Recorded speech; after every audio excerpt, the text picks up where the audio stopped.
Bonjour, meu nome é Patrick Ambrogi, sou chefe boulanger aqui no Le Cordon Bleu São Paulo.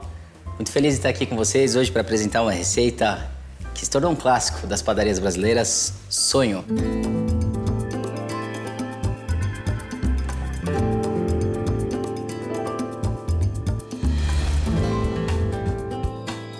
Interessante a gente analisar um pouquinho da história do sonho e analisar um panorama mundial que a gente encontra vários produtos semelhantes a esse daqui. A referência que nós temos de sonho, ele vem pelas mãos dos portugueses que chegaram aqui, principalmente na virada do século XIX para o século XX, trazendo um clássico das padarias de lá, as bolas berlinenses, né? Que é uma massa bastante rica, ela é levemente adocicada, com recheio denso de creme de confeiteiro, né? Então lá em Portugal a gente encontra esse produto como as bolas berlinenses, mas dentro desse panorama mundial que eu comentei, a gente encontra outros produtos semelhantes a esse aqui também, né? Como, por exemplo, quando a gente vai para a França, alguns produtos são parecidos com esse daqui, as beignets lembram bastante. A referência do donut norte-americano também é algo muito parecido com esse. Na Itália, o bombolone e lá na Alemanha mesmo, né? As bolas berlinenses, as berlinas, né? Então aqui, nesse caso, para fazer a nossa massa, a gente tem alguns ingredientes fáceis de encontrar. Eu começo com a minha farinha de trigo, estou usando farinha de trigo normal. Fica uma dica sempre, né? Aquela farinha de trigo que é boa para fazer bolo, ela não é muito boa para fazer pão, né? Sempre essa relação. Se é boa para bolo, não é boa para pão. E normalmente quando é boa para pão, também não vai ser tão boa assim para fazer bolo, porque para fazer massa de pão, massas fermentadas, é necessário que haja uma farinha mais forte, que garanta a estrutura de fermentação do nosso pão. Então eu tenho aqui açúcar, água, leite em pó. Esse daqui é um açúcar impalpável, o açúcar de confeiteiro que eu vou usar para o acabamento junto com o meu creme de confeiteiro lá no final.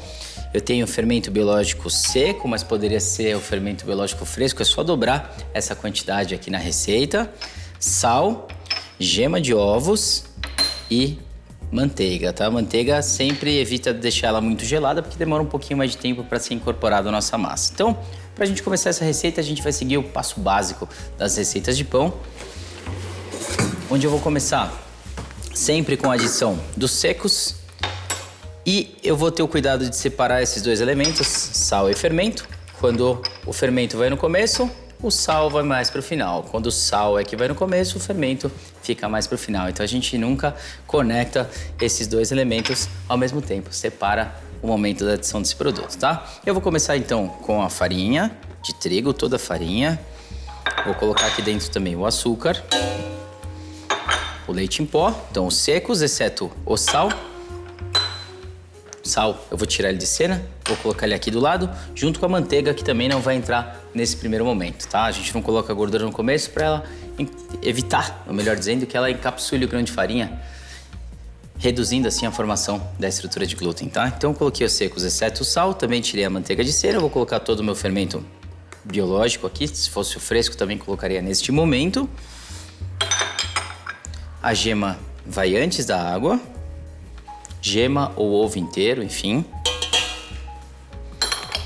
E aqui a água eu vou colocar uma boa parte dela e sempre deixo um pouquinho para colocar no final, de acordo com o desenvolvimento da massa. A gente vai dosando, a gente vai dando ponto na massa sempre com a água e não com a farinha, como se pensava antigamente ou como era comum nas receitas mais antigas de panificação de boulangerie, tá? Bom,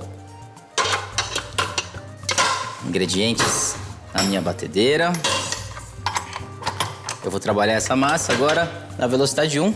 Eu vou bater essa massa por cerca de 8 minutos aproximadamente nessa velocidade, depois eu vou passar para a velocidade alta. Quando eu observar uma formação estrutural da minha massa, eu vou agregar esses dois elementos, tá? Esse momento inicial de combinação, de homogeneização dos ingredientes aqui, a frasagem da nossa massa, a gente não coloca esses elementos. O fermento eu não combino com sal porque eu quero que ele se combine com os ingredientes da receita antes que ele tenha contato direto com o sal. E a manteiga para evitar a redução na formação da estrutura de glúten, tá? E aqui é só esperar ela formar essa massa. Cerca de 4 minutos aí eu consigo essa formação bastante estrutural. Importante, pessoal, não ficar só relacionando a formação de massa ao tempo.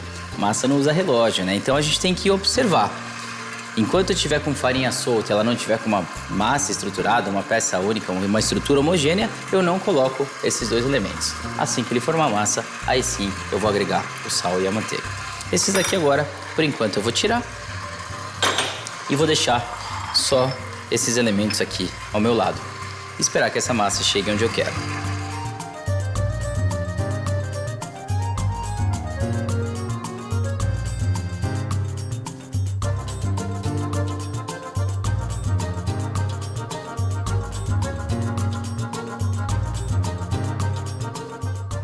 A minha massa aqui ela já bateu por cerca de 4 minutos, então eu já tenho uma estrutura de massa formada. Vou mostrar para vocês o que é essa estrutura, que nada mais é do que a combinação dos ingredientes, né? A nossa fraçagem aqui. Então eu observo que essa massa, ó, ela tá ainda, né? Não tem cara de massa, mas eu já tenho uma estrutura homogênea, bem combinada, tá? A partir dessa estrutura, então, eu vou colocar o meu sal, que vai agregar sabor, vai controlar o processo fermentativo e ainda vai dar força para o glúten. E vou colocar também toda essa manteiga aqui na massa. Bom, eu bati 4 minutos na primeira velocidade e agora eu vou bater mais 4 minutos ainda na primeira velocidade. Então, vou posicionar a minha batedeira e bora bater. Essa água eu vou deixar aqui do lado, mas eu já observo de cara que talvez eu não precise acrescentar, porque a massa já tem uma boa estrutura.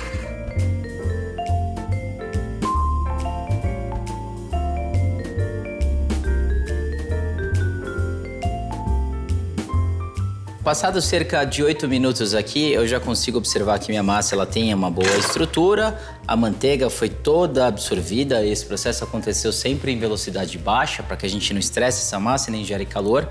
E a massa está bem elástica, né? Ela tem um toque bastante macio, ó. Ela ainda não tem a formação completa de glúten e ela já tem textura suficiente para que eu observe que não há necessidade de acrescentar mais água, né? O que eu observo aqui? Quando eu tocar na massa e ela tiver esse toque adesivo, né?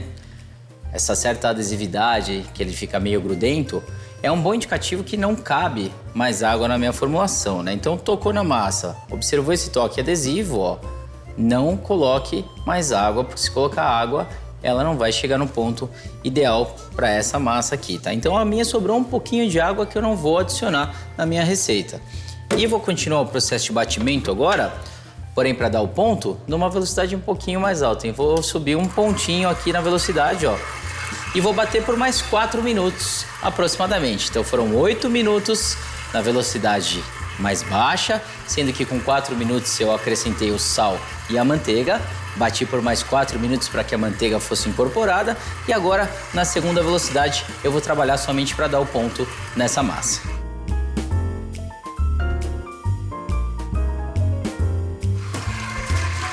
Assim que minha massa formar uma bola bem estruturada, como está a minha massa aqui agora, é hora de parar.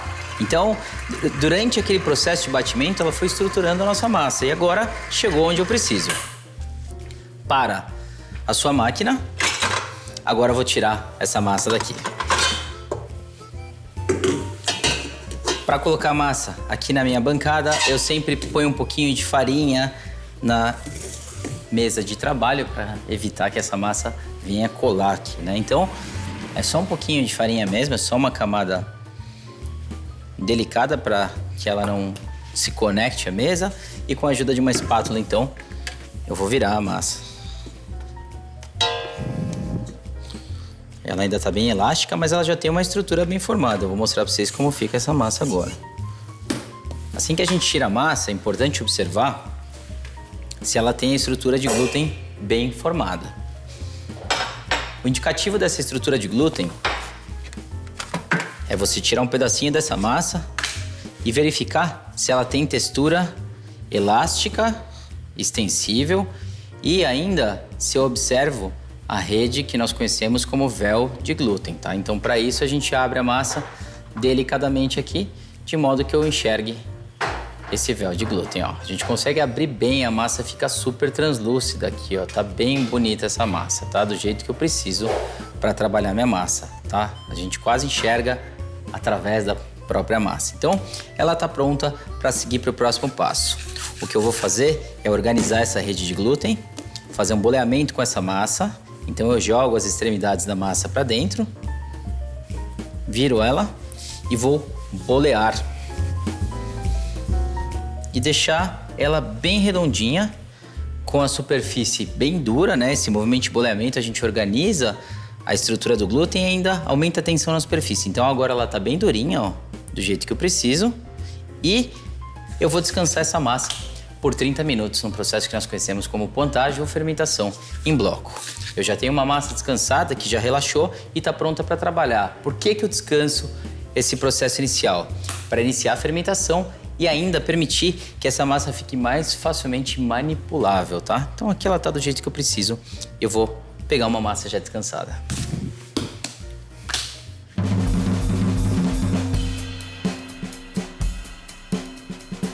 Aqui eu já tenho uma massa que passou por um processo de descanso, né? Então a gente observa que as duas massas ainda têm tensão, mas essa daqui já cresceu um pouquinho, ela já deu uma leve fermentada. E aqui eu vou tirar essa massa então para trabalhar e colocar essa aqui no lugar, coberta sempre, para que ela não resseque.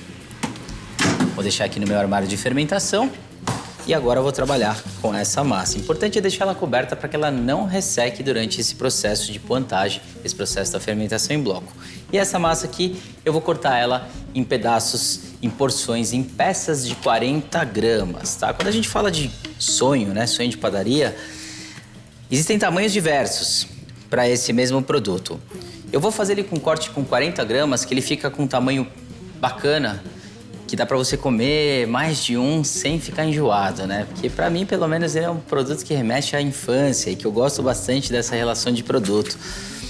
Produto, degustação, momento, ele me remete a momentos da infância. Então, eu prefiro fazer um tamanho um pouquinho menor e comer mais de um do que pegar um grandão, como aqueles de padaria, por exemplo, que tem às vezes mais de 60 gramas e comer um só. Então, para mim, vale a pena cortar ele com porções menores. Se quiser fazer ele mini, faça de 20 a 30 gramas. 40 gramas ele já é um tamanho intermediário. Bom, aqui é bem simples, tá? Basta a gente pesar as peças com 40 gramas e boleá-las. E essas peças agora que eu cortar, eu vou fazer o processo também de boleamento. Sempre é importante vocês observarem. Acabei de dividir uma massa, acabei de sovar uma massa. Eu sempre organizo a rede de glúten dela. Como que eu organizo? Boleando, tá? A técnica de boleamento vai garantir que ela fique sempre bonitinha lá na frente. Legal. Mais uma aqui, 40. Essa aqui eu acertei de cara o peso. Às vezes a gente dá sorte. E conforme a gente vai fazendo, a mão vai ficando mais calibrada. Ok. A quantidade é pouca. E agora eu vou bolear essas massas. Para bolear, basta pressionar ela contra a bancada e girar a sua mão em volta dela de modo que ela fique assim, bem redondinha, tá?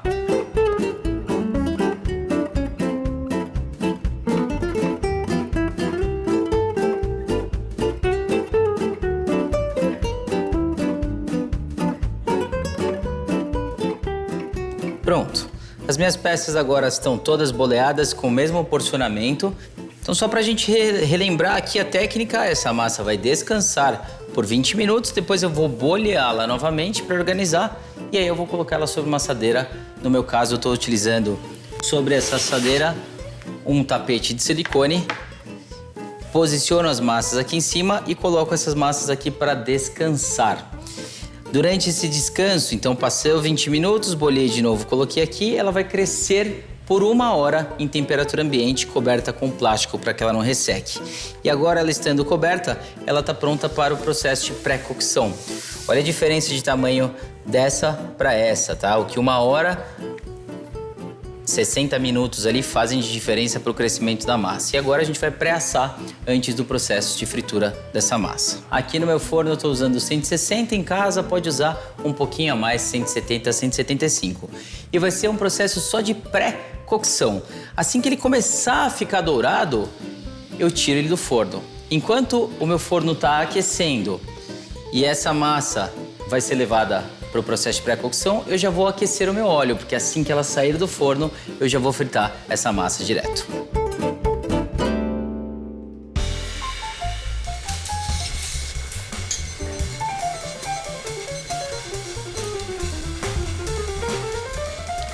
Bom, enquanto o meu forno aquece, eu já coloquei aqui para aquecer o meu óleo também. O meu objetivo é fazer com que essa gordura, esse óleo atinja 165 graus Celsius. Eu tô com ele aqui na casa dos 135. Eu vou parar um pouquinho esse processo, que vai ser o tempo do meu pão pré-assar, e depois eu retomo aqui a gordura dele, tá? Então vamos lá. O meu pão já fermentou o suficiente por 1 hora aproximadamente, ele teve um leve crescimento, né, em relação à massa menor, e agora a gente vai pré-assar a 160 graus no meu forno por aproximadamente 6 minutos, ou até que ele fique levemente dourado.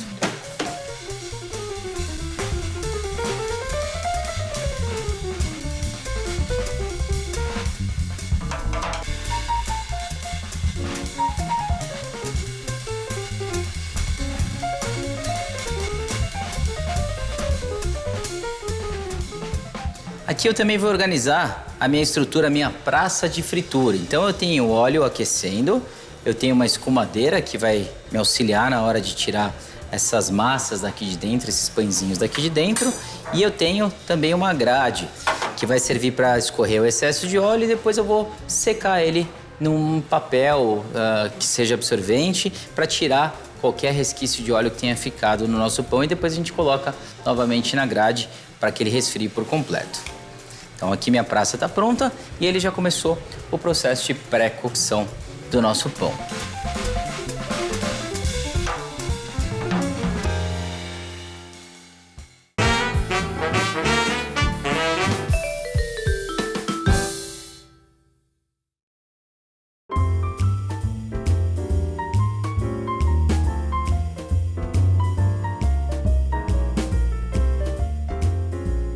O meu processo de pré-cocção aqui já está pronto. O meu pão cresceu, se desenvolveu. E agora eu vou tirar esse pão do forno, vou reservar alguns, não vou colocar todos aqui fora, porque senão eu perco a estrutura dele. Como ele não cozinhou por completo, a tendência é que conforme ele vai esfriando, ele perca a estrutura. Então eu vou tirar do forno, reservar pelo menos uns 3, fritar, depois eu tiro mais e vou fazendo assim conforme a minha... Bom, meu tempo aqui chegou, então eu vou tirar esses pães de pouco em pouco para manter a estrutura dele bem formada. Vamos lá? Já vou deixar o forno desligado para que ele descanse ali dentro, mas eu vou tirar alguns para que a gente já comece o nosso processo de fritura. Sempre protegendo a mão para não se queimar. E agora eu vou tirar para que a gente faça a fritura. Cuidado que ele está quente. Pega com a ajuda de uma pinça, qualquer coisa, se você não tiver acostumado, né? Eu já tenho mãos de padeiro, assim, então ela já funciona bem. E ainda assim queima, tá? Porque ele fica quente. Bom, aqui é o suficiente, agora eu vou voltar esse restante pro forno para que ele não perca a sua estrutura. Eu não quero que ele cozinhe, por isso... Como eu não quero que ele cozinhe, eu vou deixar o forno desligado. Bom, aqui meu óleo, ele já tá bem próximo da temperatura que eu preciso. Eu vou trabalhar com esses pães agora a 165 graus. Eu não deixo cair dessa temperatura, porque senão ele tende a ficar encharcado. E acima disso, ele pode escurecer muito rapidamente, tá? Então controla a sua temperatura e o melhor utensílio para isso é lógico que é um termômetro, tá? Ele chegou onde eu preciso aqui agora. Eu vou segurar a minha temperatura e vou colocar agora os meus pães aqui dentro para fritá-los, tá? Então, com a ajuda da própria escumadeira, eu vou depositá-los diretamente na fritura. E como ele está na temperatura correta, ele não vai dar aquele salto, né, de fritura ou de gordura espirrando, né? Eu não quero. E eu vou observando se ele chega na coloração dourada muito rápido. Se isso acontecer, a gente tem que baixar um pouquinho a temperatura. O importante aqui é controlar o processo, tá? Se eu não quiser aquela cintura, aquela marca mais clara no meu pão, eu tenho que dar uma mergulhada neles aqui. Daqui a pouco, assim que ele dourar, eu vou mostrar pra vocês o que é essa cintura que eu tô falando. Mas eu, particularmente, acho que ela fica bem bonita. Lá na Itália, por exemplo, quando eles fazem o bombolone, eles deixam a fritura e acham bem bonito, né? Lá na França também, algumas benhetes eles deixam e fica bem bacana, tá? E no original... Dependendo da região, do sonho original, né, nas bolas berlinenses, dependendo da região ali em Portugal, a gente também vai encontrar essa cintura na nossa massa. Bom, aqui ele já começou a dourar a base do nosso pão. Tem que tomar cuidado de virar um pouquinho antes dele chegar no dourado que eu quero, porque senão o calor residual vai fazer com que ele passe, tá? Então, aqui a gente vai começar agora a girar a nossa massa para que ele frite todo por igual.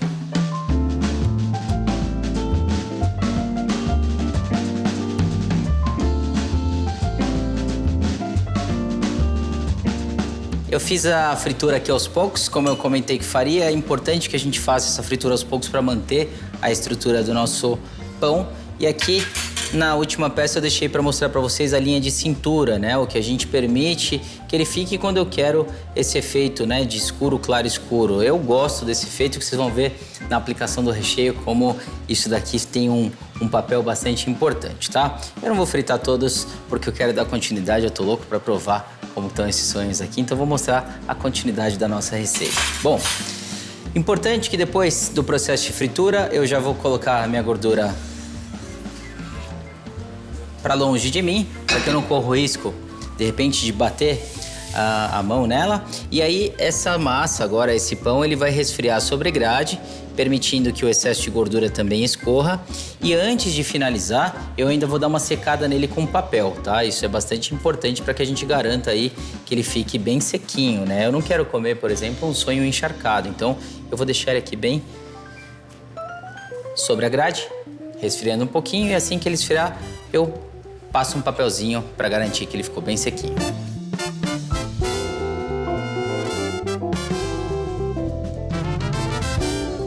Agora que nosso pão já deu uma leve esfriada, é possível observar que a gordura também, né, o excesso de gordura, ele acabou escapando, mas só para garantir que ele não fique muito encharcado, a gente ainda pode vir aqui com um papelzinho e passar sobre eles para ter certeza. Ó, ele tá bem sequinho, tá? Ó, não ficou quase nada aqui, ó.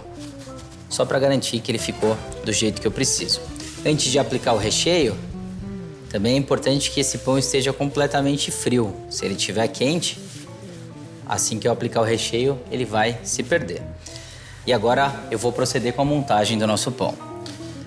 Antes de fazer a montagem, é importante que a gente ajuste o corte do nosso sonho. O corte ele vai ser fundamental para que ele fique com uma apresentação bem bacana, tá? Então, o que eu gosto de fazer no corte do sonho é, a partir da linha central, da linha média, onde eu tenho a cintura, eu subo um dedinho e faço um leve ângulo para fazer o corte. E aqui, agora eu vou entrar com a minha faca até ela chegar mais ou menos no meio do pão, e aí eu faço o contorno em paralelo à minha mesa de trabalho. E aqui eu deixo um dedinho no final, de modo que eu abra esse pão e ele fique com uma cara de porta-joias. Em vez de encontrar uma joia aqui dentro, eu vou encontrar o creme de confeiteiro. Então a gente faz essa aberturinha, ele fica com essa parte mais alta, para que eu possa então ter um efeito bem interessante. Aqui então, ó, lembra que eu falei da cintura? Quando a gente colocar o recheio, vai parecer que tem mais recheio até do que realmente tem. Venho na linha da cintura, subo um pouquinho e aí eu corto até a metade e vou agora até o final. Um dedinho do final a gente abre o nosso pãozinho para que eles fiquem todos cortados. Vamos lá, de novo.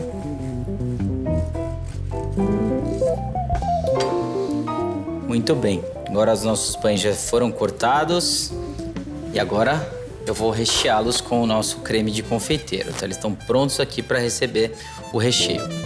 Vou escolher uma louça para fazer a apresentação desse pão. Eu vou pegar um prato escuro aqui que me dê um contraste legal para fazer a nossa montagem. E agora eu vou rechear ele com creme de confeiteiro. Bom, eu tenho uma receita clássica aqui de creme de confeiteiro, que foi aromatizado com fava de baunilha, né? Dá pra gente ver bem aqui as pintinhas da baunilha, o que vai combinar bastante aí com a nossa montagem do sonho. Pra gente fazer agora a aplicação do recheio, eu vou mostrar pra vocês uma coisa que eu acho que fica bem interessante, que é fazer um zigue-zague. É bem comum a gente encontrar no mercado, por exemplo, aquele sonho que ele é espatulado na lateral, né? Eu acho mais bonito quando a gente faz assim, ó. Posiciono lá no fundo, venho para um lado, venho para o outro e vou correndo o meu creme de confeiteiro até chegar aqui na ponta, e aqui na ponta eu ainda dou uma puxadinha nele, né? De modo que ele fique bem marcado. E aí eu posiciono ele aqui e vou fazer isso com todos os meus pães. Vou para um lado, vou para o outro e vou fazendo um zigue-zague. Assim que chega na ponta, a gente dá uma puxadinha nele, tá? Eu acho que assim fica mais bonito do que aquele espatulado, né? Ele fica mais charmoso, ele dá esse charminho no final, que é a puxada do creme de confeiteiro. Eu tô usando saco de confeiteiro sem bico mesmo, tá? Somente cortado aqui, para ele dar um efeito legal.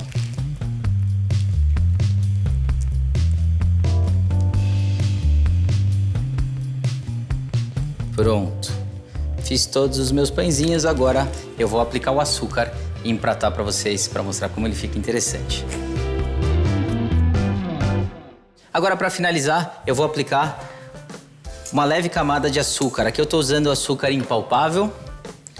Poderia ser açúcar de confeiteiro ou até mesmo açúcar gelado, se eu quisesse que essa camada durasse bastante. Eu vou fazer uma camada bem delicada aqui, só uma chuvinha por cima do nosso sonho. Olha que coisa mais linda. Bem delicado.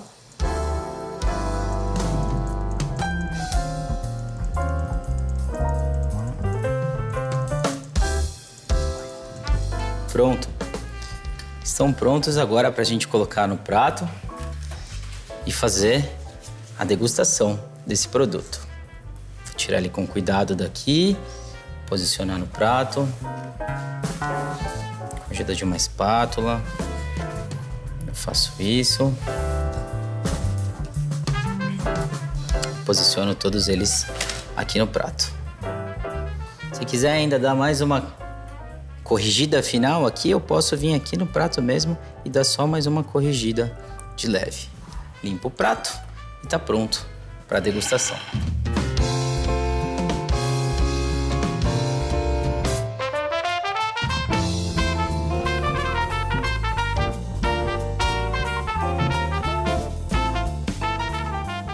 É isso, espero que vocês tenham gostado. Essa daqui é a nossa versão do sonho das bolas berlinenses. Não deixe de fazer, um produto bastante interessante e vocês vão ver que ele fica bem gostoso também. Bon appétit e bem-vindo ao Le Monde Cordon Bleu.